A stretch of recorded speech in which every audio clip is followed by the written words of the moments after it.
Voyez-vous, Monsieur le Président, honorable membre du Conseil, une fois de plus, la lettre d'investiture ne pouvait pas être validée par Elekam sans que Elekam n'ait à répondre à cette question. Mais appartenait-il à Elekam de répondre à la question de la régularité de la signature que nie? Une fois de plus, Elekam devait constater que cette question est déjà portée devant le juge compétent. S'abstenir donc de se substituer au juge compétent en raison de cette question préjudicielle. Et constater qu'en l'état, il est incapable d'affirmer que M. Paul Biya a rempli la condition de la production d'une lettre d'investiture conforme à la loi. Si vous voulez, Monsieur le Président du Conseil, honorable membre du Conseil, à conforter Elekam dans sa position, cela reviendrait à dire que vous vous êtes substitué au juge judiciaire qui est saisi de la question de la légalité des organes internes du RDPC, des organes dirigeants du RDPC. Et vous vous êtes substitué à eux pour justement trancher le litige. Et c'est là, en ce moment, Monsieur le Président, honorable membre, que nous vous opposons justement la question de votre incompétence. Cela devrait être le sens de votre jurisprudence. Et non celle de vous déligner lorsqu'on vous demande d'appliquer les dispositions, de vérifier si l'article 121 a été conforme, a été correctement appliqué ou pas. Monsieur le Président, honorable membre du Conseil, vous allez constater qu'en l'état, il est impossible pour Elekam, encore moins vous, d'affirmer que la lettre d'investiture qui a été versée au dossier de procédure l'a été conformément à la loi, notamment au texte de base du RDPC. Tant qu'il y a un litige pendant devant le juge judiciaire et que cette question doit d'abord être tranchée avant que l'on revienne. Monsieur le Président, le troisième moyen, ou du moins la troisième articulation du moyen invoqué par M. Keller Léon Onanaro soutien de son recours, porte justement sur la question de l'éligibilité du candidat Paul Biya, que monsieur le conseiller rapporteur a pris le soin de ne pas évoquer dans son rapport. Et comme par coïncidence, nous avons constaté que monsieur Paul Biya, dans son mémoire-réponse, l'a estimé lui-même. Nous avons constaté également que Elekam, dans son mémoire-réponse, n'a pas répondu à cette question, a esquivé la question qui fâche réellement. Nous avons constaté que le MINAT, le ministère de l'administration territoriale, qui s'était invité par effraction dans la procédure, car faut-il le souligner en passant, il n'est ni de près ni de loin intéressé par ce procès. L'article 130 du code de procédure, du code de la loi portant code électoral dispose clairement que seuls ceux qui ont intérêt peuvent recevoir la requête introductive d'instance et y agir par des mémoires en réponse. Et Elekam n'est même pas concerné, le MINAT n'est pas concerné par la réponse, par la résolution de Elekam. Le MINAT n'est pas concerné, par la question de candidature. On se pose la question résolument. Que fait-il dans la procédure? Tout à l'heure, vous lui donnerez la parole. Mais d'entrée de jeu, nous allons également, comme pour le RDPC, nous allons également soulever un défaut de qualité et de capacité pour agir. Si le ministère de l'administration territoriale estimait qu'il avait quelque chose à dire dans cette affaire, il eût fallu qu'il procédât conformément à l'article 130, c'est-à-dire par une requête introductive d'instance. Et il devait, comme tout bon procédurier, entrer dans cette procédure par la voie de l'intervention volontaire, d'une requête en intervention volontaire, et non par un mémoire en réponse. Nous sommes au moins satisfaits parce que le ministère de l'administration territoriale n'a eu pour seul et unique argument que l'irrecevabilité de la requête de M. Léon Keller Onana. Au moins, de ce point de vue, au moins le conseiller rapporteur a balayé cela d'un revers de la main et nous lui en sommes gré. Revenons précisément sur la question de l'éligibilité. L'article 7, alinéa 4 de la Constitution dispose que dispose que le président, un instant, monsieur le président, je le lis in extenso, dispose que les fonctions de président de la République sont incompatibles avec toute autre fonction publique élective ou toute activité professionnelle. Cette disposition constitutionnelle a été incorporée dans la loi portant code électoral à l'article 100, à travers l'article 119 de la loi qui a repris in extenso les dispositions de la Constitution. Et l'article 139 rentre justement dans est inséré dans le chapitre lié aux éligibilités et incompatibilités. Monsieur Paul Biya, il se trouve qu'il est le président de la République.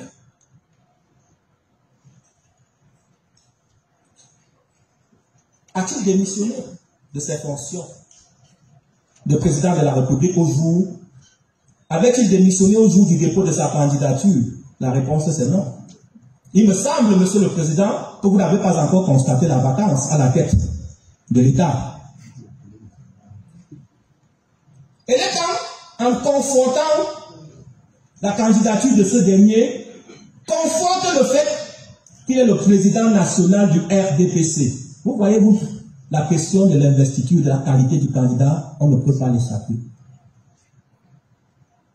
Le ministre de l'administration territoriale a d'ailleurs pris une note au lendemain du dépôt de la candidature de M. Paul Biya pour dire à celui qui tient lieu de secrétaire général de fait du Rassemblement démocratique du peuple camerounais qu'il prend acte du dépôt de la candidature de M. Paul Biya, président national du RDPC. Et c'est là où c'est intéressant. Les statuts du RDPC sont formels, nous l'avons dit. Seul le président national peut être déclaré candidat à l'élection présidentielle. La question qui se pose est celle de savoir, est-ce que le président de la République, M. Paul Biya, peut à la fois être président de la République et président national du RDPC au moment où il compétit aux fonctions de président de la République? Le code électoral répond par la négative. Il vous dit c'est un cas d'incompatibilité fonctionnelle. Et il vous dit, lorsqu'il y a incompatibilité fonctionnelle, la sanction est immédiate. C'est l'inéligibilité du candidat.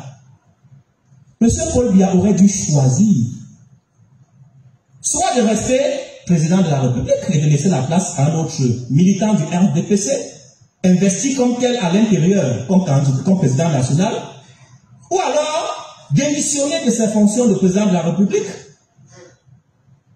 et venir concourir en interne. Monsieur le Président, il y a la notion de fonction publique élective qui est mise en avant dans la Constitution et dans le Code électoral. Fonction publique élective, ce groupe de mots est très important. Fonction publique élective. Monsieur Paul Biya, si tant est que vous confirmez partiellement la décision de l'ECAM qui fait de lui le président national du RDPC,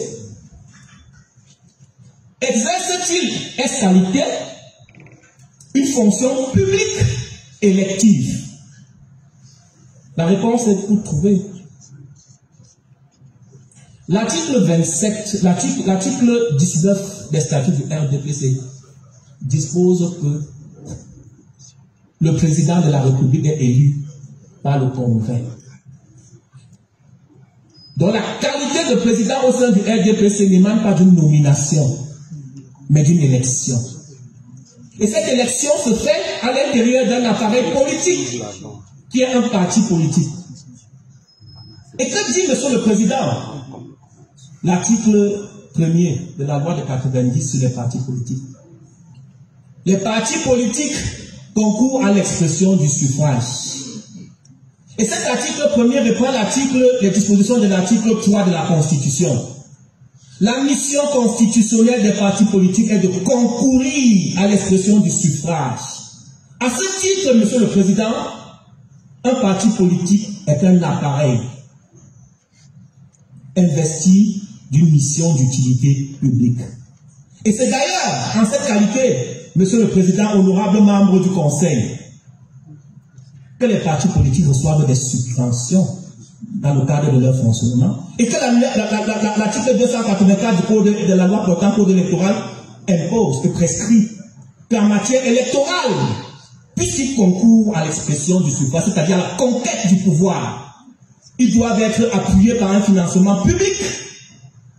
À la différence des simples associations qui ne reçoivent pas de lettres, pas de financement, sauf lorsqu'elles sont reconnues d'utilité publique. Vous voyez, même là, le législateur met l'accent sur la notion d'utilité publique. En ce qui concerne les partis publics, leur essence même, c'est de conquérir le pouvoir, c'est de participer au scrutin.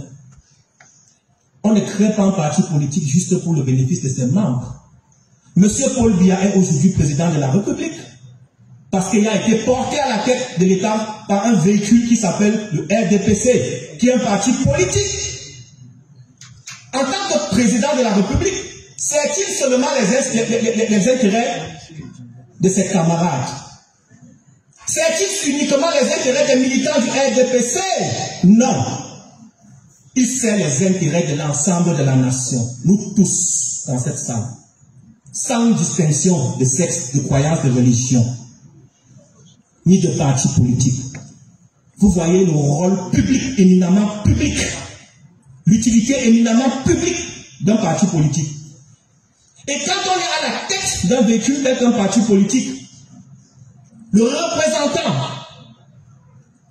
de ce véhicule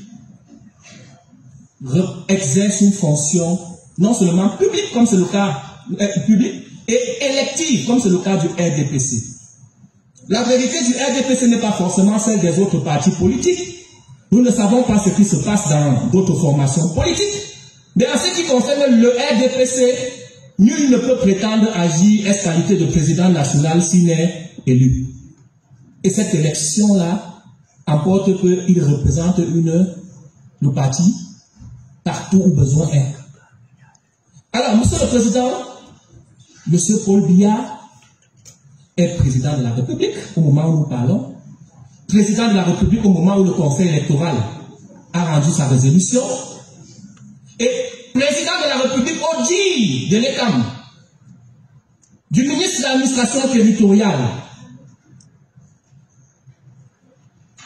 du Rassemblement démocratique du peuple camerounais. Autrement dit, il cumule à la fois la fonction de président national, de président de la République, et une fonction publique et élective. Cette double fonction, Monsieur le Président, est proscrite par la Constitution, qui est la norme suprême, que l'État s'est obligé de respecter conformément aux dispositions des articles, aux dispositions de la loi portant code électoral.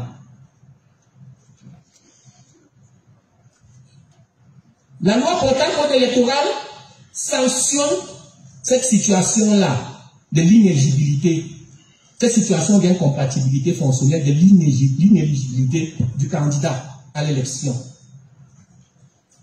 Là, Monsieur le Président, la discussion a été évitée à dessein. Pourtant, elle a été portée dans le recours introductif d'instance de M. Télé Léon Onana. Elle est là, sous vos yeux, Monsieur le Président. Comment ferez-vous pour esquiver cette question qui ne traite pas de l'investiture, Monsieur le Président? Donc, si nous vous concédons le fait que vous ne rentrez pas dans les affaires internes du parti politique parce qu'il y a une question d'investiture, il y a une question subsidiaire ou secondaire posée par M. Keller Onana Léon, celle de l'éligibilité de M. Paul Biya. Le simple fait, Monsieur le Président, que l'ECAM n'ait pas répondu à cette question, vous venez de lire, Monsieur le conseiller rapporteur a bien fait de lire la résolution portant rejet des candidatures. L'ECAM n'a pas répondu à cette question. N'a pas répondu à cette question. Et vous devez répondre à cette question, Monsieur le Président. Sinon, Monsieur le Président, votre décision aura été partiellement motivé. Si l'on s'en tient au rapport de monsieur le conseiller rapporteur, vous devez mettre ce rapport de côté. Reconsidérer ce rapport en incluant les observations que nous sommes en train de faire. Vous devez dire aux Camerounais, vous devez dire à M. Télé Onana Léon, qu'en tant que juge du contrôle de la régularité des candidatures, M. Paul Biya, qui cumule la fonction de président national du RDPC et de président de la République, est éligible à compétir à l'élection à la présidence de la République ou pas. C'est une question centrale, Monsieur le Président, que vous ne pouvez point esquiver.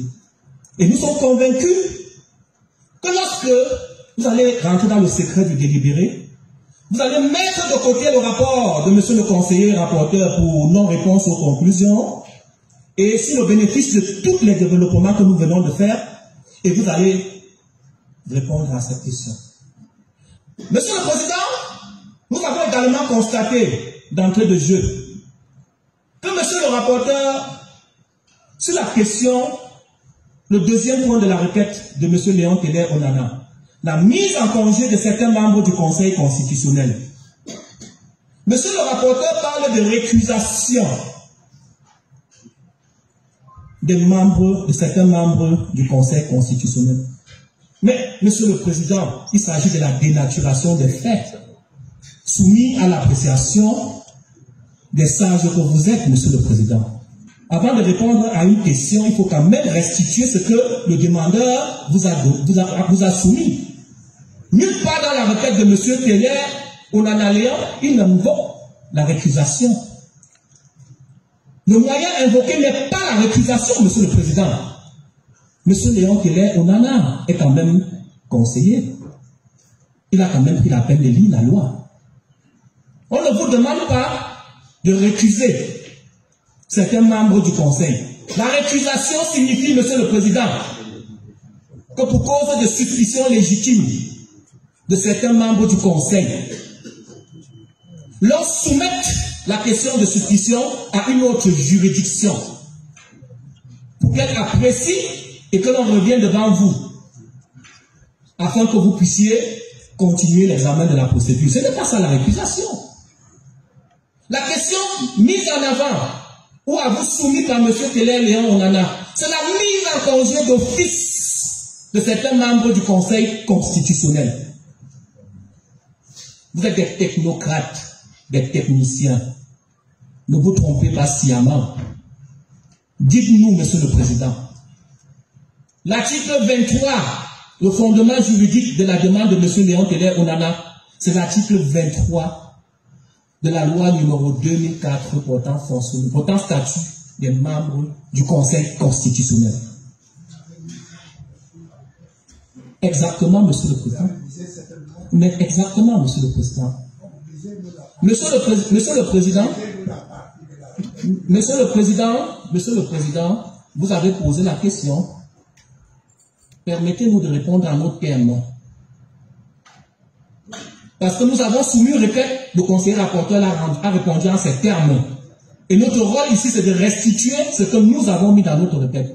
Nous disons, Monsieur le Président, et nous avons visé l'article 23, nous disons, Monsieur le Président, que M. Léon Télé, on en a constate que certains membres du Conseil, vous allez me pardonner, la question s'y traite de nommer ces membres. Monsieur Clément Atangana, président du Conseil de séance, constitutionnel de séance, courant le 29 octobre 2024, a pris part, d'après le rapport qui a été fait par Cameroun Tribune, dont nous vous avons produit, à l'appui de la requête, copie de l'éditorial, ou du moins de l'article, a pris part à une réunion d'une association dénommée ADEMSO, association des représentants ou des élites d'Union ESSO, disons-le comme ça. Au terme des travaux de cette association, une motion de soutien a été faite à M. Paul Biya, président de la République à l'époque et maintenant, afin qu'il candidate à l'élection présidentielle de 2012. Ça, ce sont les faits, Monsieur le Président. Et les faits également, c'est que M. Léon Keller, on en a constaté. Vous avez une décision de justice qui confirme la vérité. Monsieur le Président, nous y venons. Est-ce que vous avez une décision de justice qui confirme la vérité de cette plainte? Monsieur le Président, nous y arrivons.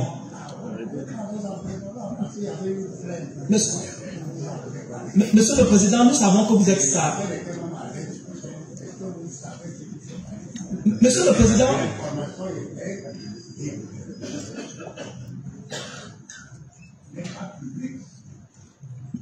Monsieur le Président, Monsieur le Président, il me semble qu'à l'article 19 de la loi numéro 90/059 du 19 décembre 1990 portant exercice de la profession d'avocat, l'avocat est le maître de la stratégie qu'il déploie dans le cadre de la défense de son client, à condition que cela soit conforme à la loi. Il me semble, Monsieur le Président, que nous sommes appuyés sur les dispositions de l'article 23 de la loi numéro 2004 portant statut des membres du Conseil constitutionnel. Et si vous nous interrompez, vous ne pouvez pas écouter le fond de notre problème, de notre pensée. Surtout que Monsieur le conseiller rapporteur a préféré éviter cette question.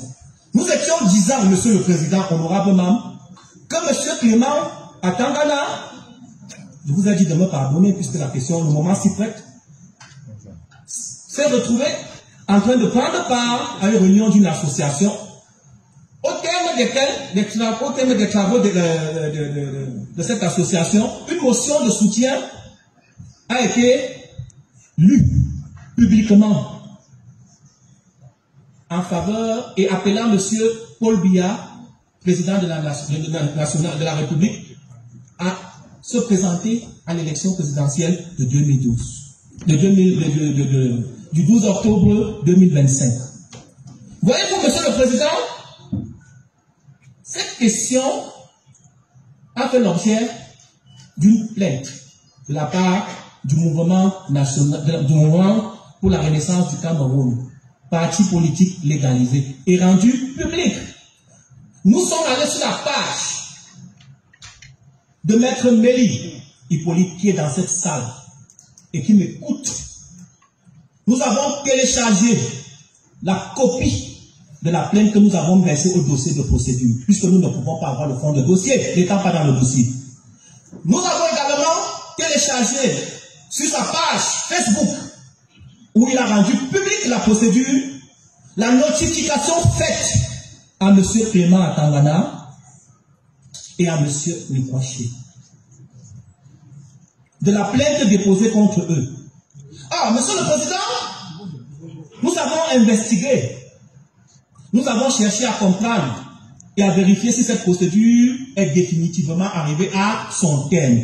Autrement dit, si vous êtes mis en congé pour apporter votre innocence, Et nous nous sommes rendus compte que la procédure est encore pendante devant la Cour d'appel du Centre. Monsieur le Président, honorable membre du Conseil, le Conseil constitutionnel est une institution hautement sérieuse, prestigieuse.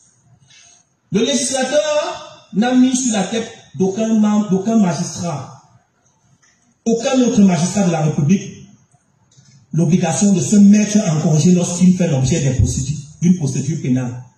Il n'y a que aux membres du Conseil constitutionnel que le législateur a soumis à cette obligation. Et pourquoi? L'article 23 de la loi numéro 2004 portant statut des membres du Conseil constitutionnel dispose clairement que c'est dans l'intérêt et le prestige de l'institution dans laquelle vous siégez. Vous êtes le Conseil constitutionnel, le régulateur du jeu politique au Cameroun. C'est vous qui décidait, qui veillait à la régularité du jeu politique. C'est un organe ultra sensible. L'indépendance doit être de mise. Il ne doit avoir aucune suspicion. Voilà la raison pour laquelle le législateur a mis sur la tête du magistrat visé par une procédure pénale l'obligation de se mettre en congé d'office par lui-même. C'est-à-dire qu'il n'a pas besoin qu'on le contraigne de se mettre en congé. Dès lors qu'il est informé de l'existence de cette procédure, il se retire jusqu'à l'issue de la procédure pénale. C'est ce que dit l'article 23 de la loi dont nous venons de citer. Voyez-vous, Monsieur le Président, nous ne nous attendions pas à ce que vous soyez là ce jour devant nous. Nous nous attendions à ce que vous montriez l'exemple en ce qui doit être la régularité de la procédure pendante devant vous. Pour qu'une procédure soit pendante devant vous, c'est un préalable. Vous allez, si le quorum reste intact, délibérer dans cette affaire, alors que vous êtes sous le coup d'une procédure pénale. Est-ce que c'est conforme à la loi, Monsieur le Président? Il ne s'agit pas des états d'âme, Monsieur le Président, il s'agit de la loi. La loi est-elle faite pour les autres? Que non. Voyez-vous, Monsieur le Président, Léon Keller Onana est militant du RDPC. Vous appelez son grand camarade, M. Paul Biya, à combattre contre lui, alors qu'il demande sans cesse qu'un congrès soit convoqué pour qu'il aille à l'élection et qu'il le batte pour venir à cette élection candidater comme président national du RDPC. Voyez-vous, Monsieur le Président, M. Léon Keller Onana, relativement à cette situation, vous suspectez d'être son camarade politique. C'est la raison pour laquelle, Monsieur le Président, pour la dignité de cette cour, le législateur vous a empêché, il vous a donné une porte de sortie. Il vous dit retirez-vous, se mettre en congé. Quand on est en congé, on n'est pas à son poste. C'est ce que cela veut signifier. Mettez-vous en retrait, allez rapporter la preuve de votre innocence et revenez siéger. C'est ce que dit l'article 23. Donc voyez-vous, Monsieur le Président, nous sommes très gênés de constater ce jour que vous êtes assis là. Et c'est le cas, Monsieur le Président, de l'honorable conseiller, Monsieur Adolphe Miroaché, qui lui, d'après les faits qui lui sont reprochés, a accepté d'être nommé président du comité olympique, d'une des chambres ou des organes du comité olympique national. Alors que cela constitue une cause d'incompatibilité parce qu'il est interdit aux membres du Conseil constitutionnel d'occuper des fonctions civiles, militaires. Et cela participe de la protection de la dignité de cette institution qu'est le Conseil constitutionnel. Quand on voit un honorable membre tel que M. Miroaché assis au comité olympique, on a envie de lui demander est-ce que ce que l'État lui donne en termes de rémunération n'est pas satisfaisant? Que fait-il là-bas? Cela participe de la dignité, Monsieur le Président, honorable membre du Conseil, de cette institution. Voilà la raison pour laquelle le législateur a mis les guillemets en ce qui concerne l'incompatibilité. Et le mouvement pour la renaissance du Cameroun ayant constaté cette incompatibilité a saisi la justice. C'était le moment pour monsieur l'honorable conseiller Miroaché de se mettre en congé, c'est-à-dire se mettre en retrait, laisser sa chaise momentanément vide et aller rapporter la preuve de son innocence devant le juge judiciaire. C'est ça la procédure, Monsieur le Président.